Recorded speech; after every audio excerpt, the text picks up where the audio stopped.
Primera de Juan 1, versículo 5, dice, este es el mensaje que hemos oído de él y os anunciamos.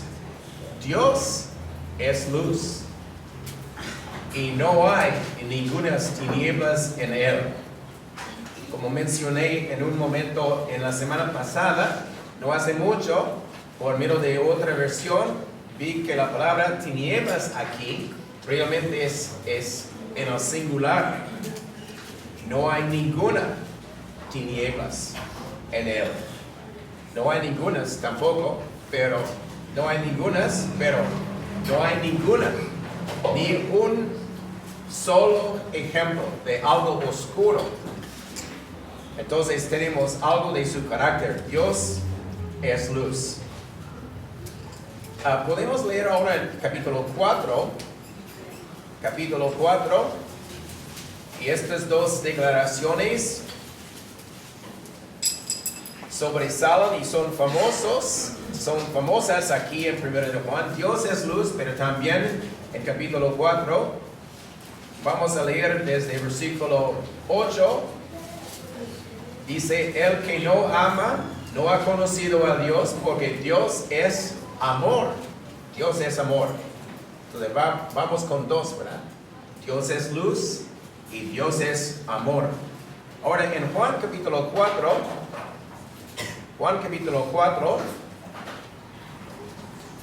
no primero de Juan, sino el Evangelio de Juan capítulo 4 y versículo 24. Juan 4, versículo 24. Aquí dice, Dios es espíritu, y los que le adoran en espíritu y en verdad es necesario que adoren. Entonces, Dios es luz, Dios es amor, y Dios es espíritu. Ahora, por último, en 1 de Pedro, capítulo 1. 1 de Pedro, capítulo 1.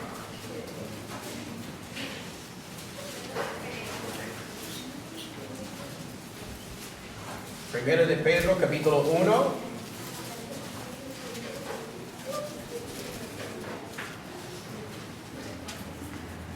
Y versículo 15.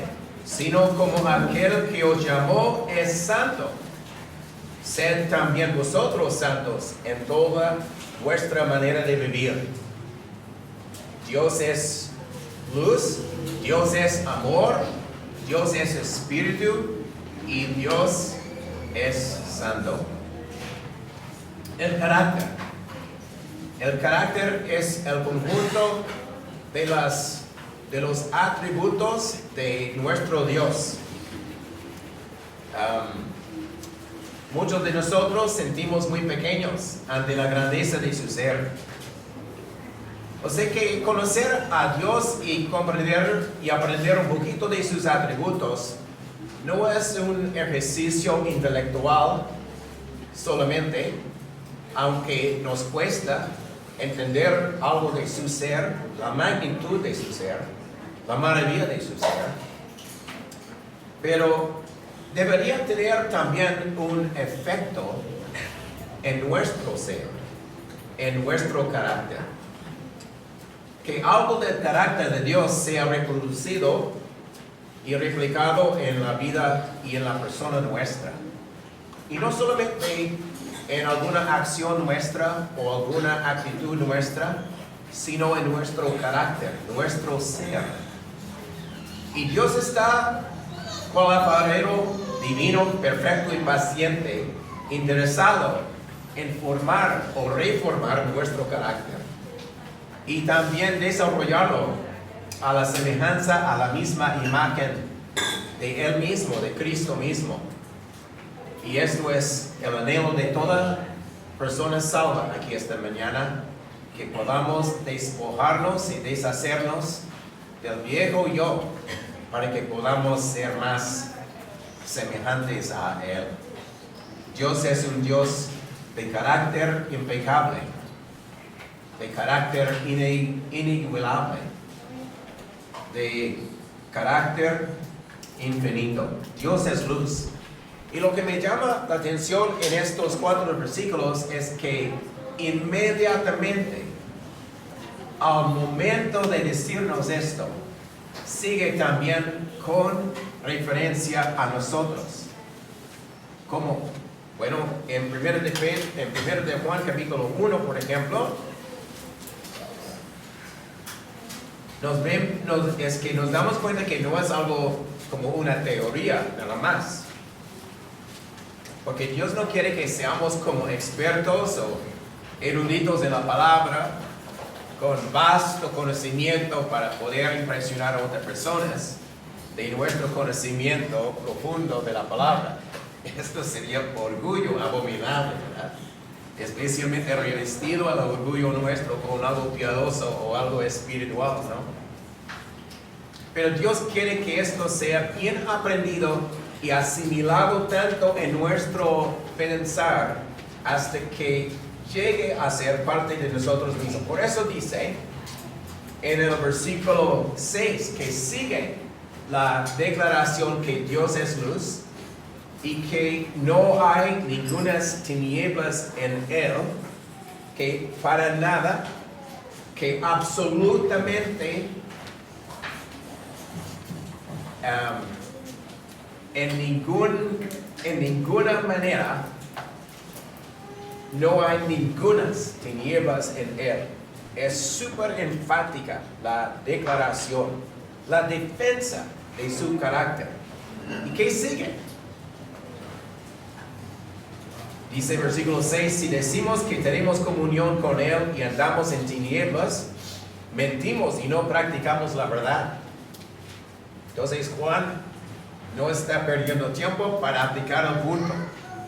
El punto es esto: si Dios es luz y si nosotros somos hijos de luz, y de hecho conforme a Efesios capítulo 6 o 5, si nosotros somos luz en el Señor, espiritualmente tenemos esta posición, este estatus, por la gracia de Dios, por medio de la salvación, ya somos luz, ya estamos en luz, ya estamos en la presencia de este Dios tan santo. La luz como metáfora para la santidad perfecta de su ser. Allí está cada persona salva en este mismo momento. Espiritualmente ahí estamos. Pero también estamos en la carne, también aquí estamos en este local, también aquí estamos en este mundo, estamos aquí en esta vida, estamos aquí en Cancún, rodeados por muchas tinieblas. Y Juan está interesado en que nuestro decir sea un reflejo de la realidad de nuestra salvación.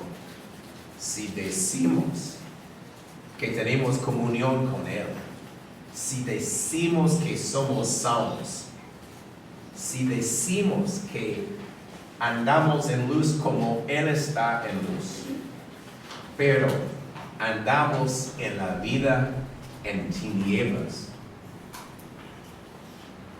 dice Juan, mentimos y no practicamos la verdad. Y cuando dice si andamos en tinieblas, no está hablando de un momento de falla en la vida de una persona salva, sino está hablando de una trayectoria de práctica continua y característica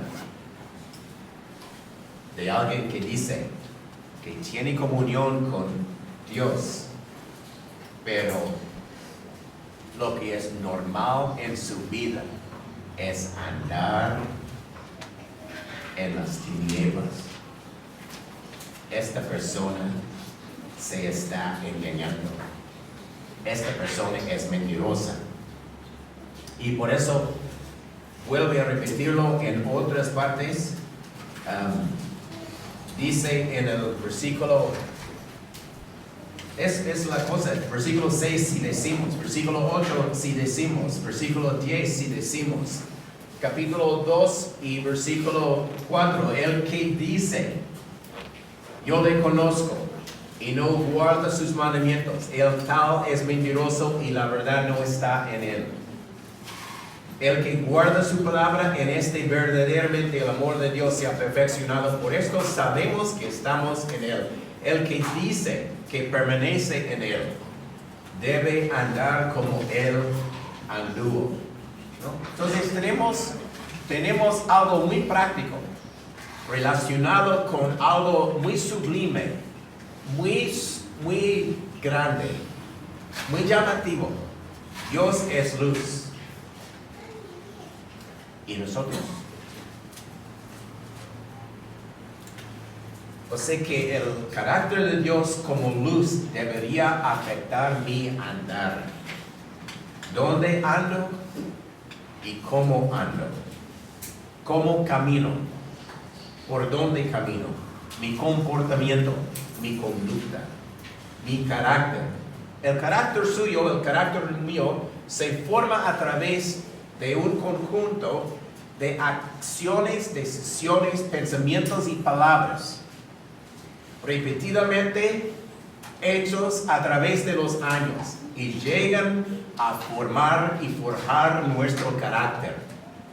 Hasta que por X carácter de tal persona, uno puede predecir casi con razón lo que será la reacción de esta persona, debido a sus hábitos, a su carácter, a sus características anteriores. Entonces, es de gran importancia fundamental nuestro carácter, ¿verdad? Entonces tenemos esto. El carácter de Dios como luz debería afectar mi andar. El carácter de Dios como amor. Dios es amor. Dios es amor. En esta parte, en 1 de Juan capítulo 4, desde el versículo 7 hasta el versículo 3 del siguiente capítulo, o sea que en tan solo 18 versículos hay referencias al amor o palabras primas del amor o relacionadas con la palabra amor. ¿Sabe cuántas veces? 18 veces. Y si no estoy equivocado, es la más concentrada repetición de este tema en una porción como tal en toda la Biblia. Entonces, ¿qué es lo que deberíamos aprender de esto?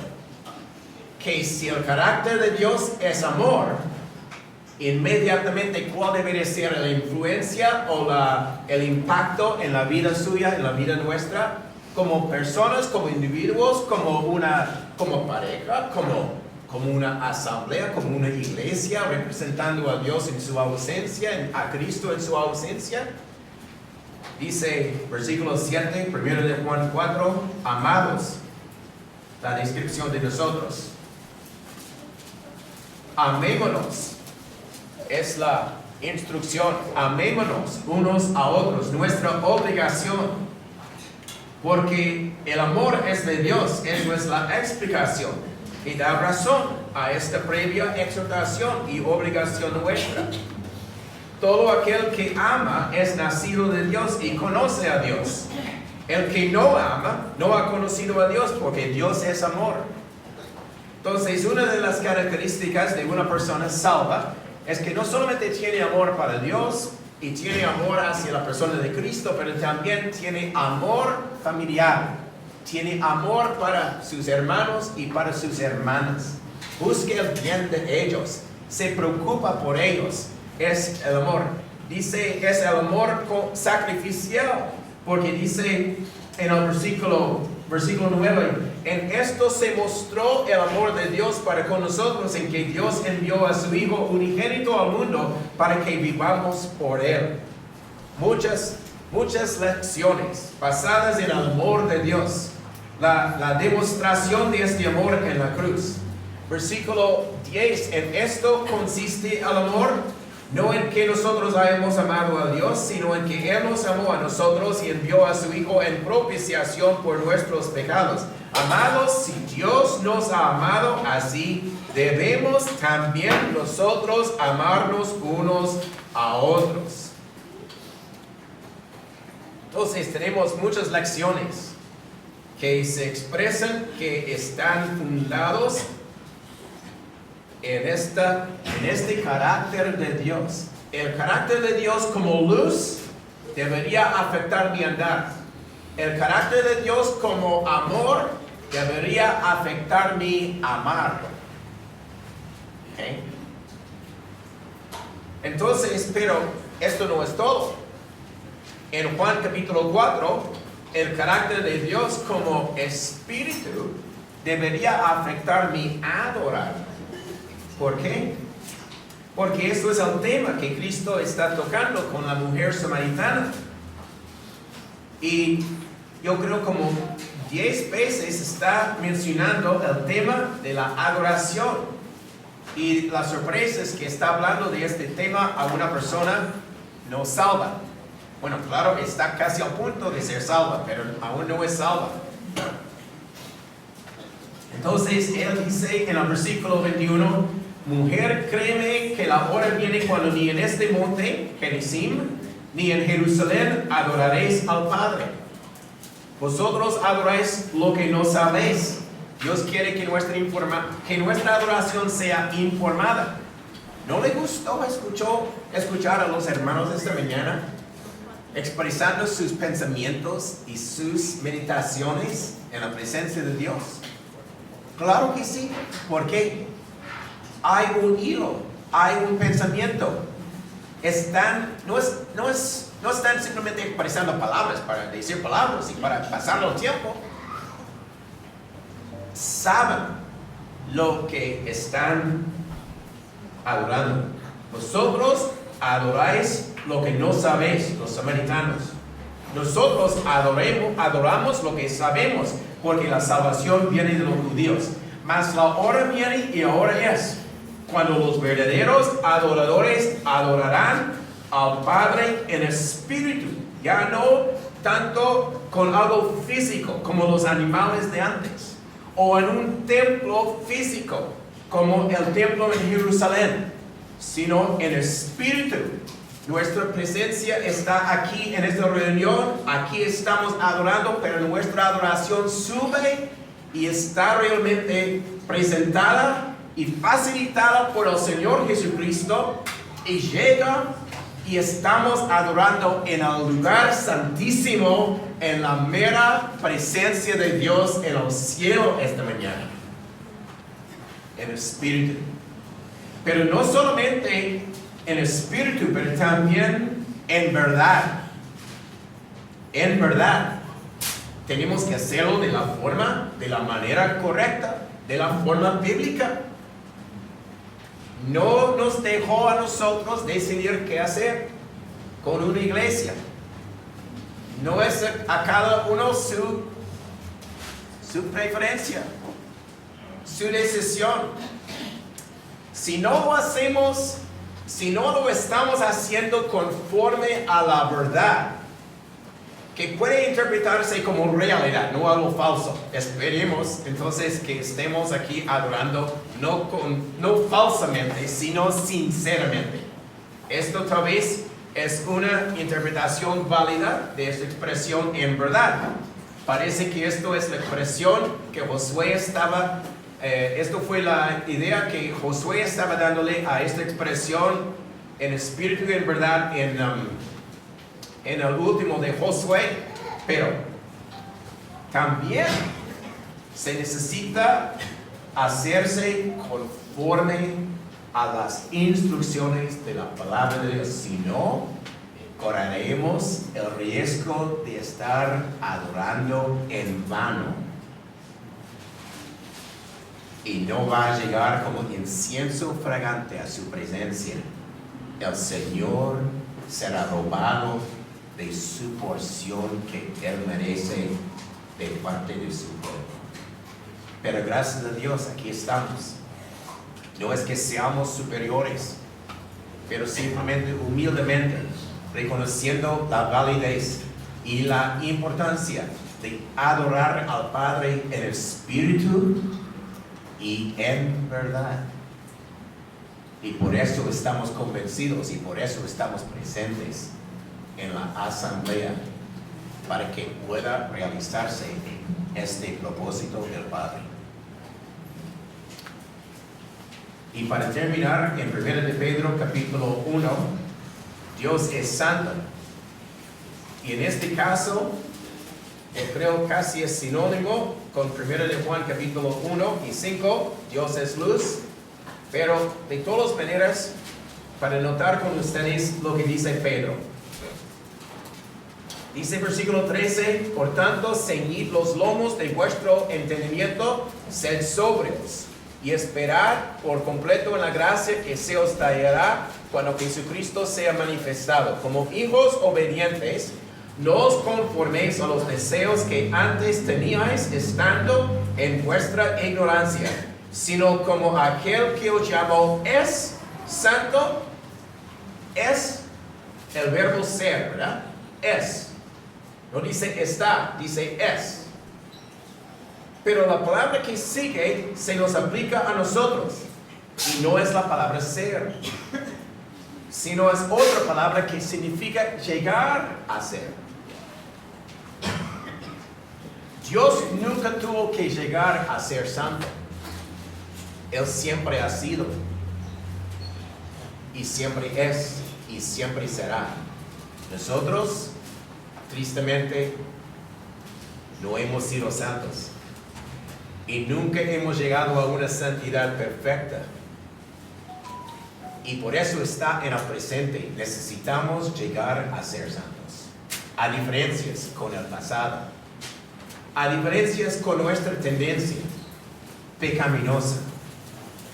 Y no es que podamos llegar a cierto nivel y decir, ya llegó, ya llegué, ya está bien. No. Es continuo y nunca se va a acabar esta necesidad de seguir llegando a ser santo. Su carácter de santidad. Santo, santificado, es la idea de apartarte de algo y apartarte para algo. El lado negativo, me aparto de lo ajeno, de la santidad de Dios.